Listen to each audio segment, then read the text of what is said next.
Tere, olen Anna, karjäärinõustaja. Tahtsin täna rääkida sellisest märksõnast nagu tasakaal.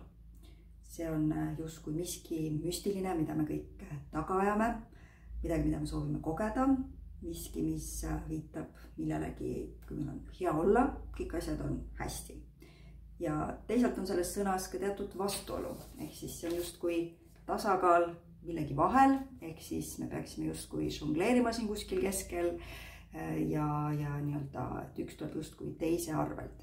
Näiteks sageli räägitakse tööelu tasakaalust. No mida see tähendab? Justkui on tööaeg ja päris eluaeg.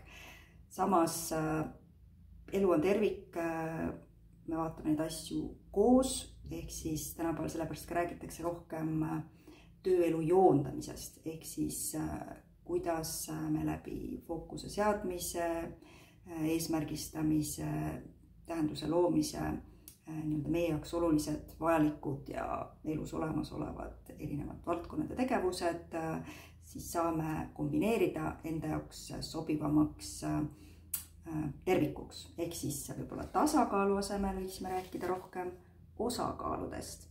Ehk siis mõeldes siis sellele, mis on need erinevad eluvaldkonnad, kuidas nendega on täna ja mida ma võib-olla tahaksin muuta.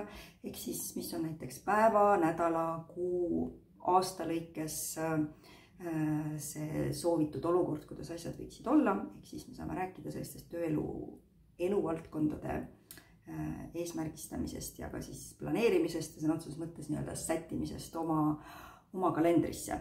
Ehk siis üks viis on neid asju nii-öelda mõelda osakaaludena. Ja osakaalud on juba miski, millega saab nii-öelda mängida, timmida ja need ei ole ka paigas, ehk siis ei ole üks või teine. Ja osakaale me saame vaadata ka sellisel moel, nagu näiteks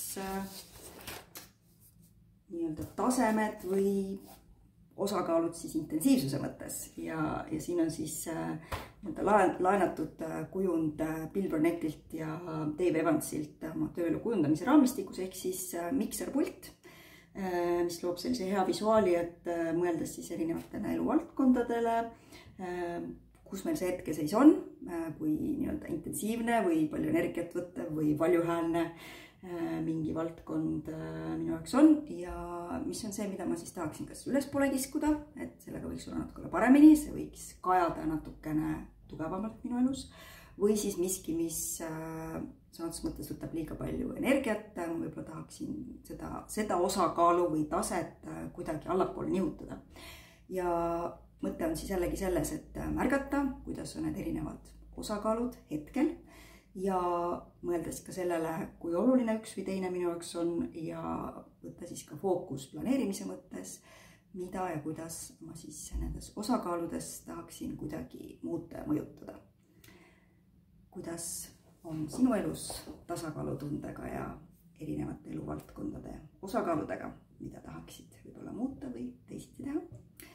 Vaata ka minu blogis on üks artikkel sellest, kuidas siis näiteks eesmärke seada tööelu erinevaid valdkondi silmas pidades.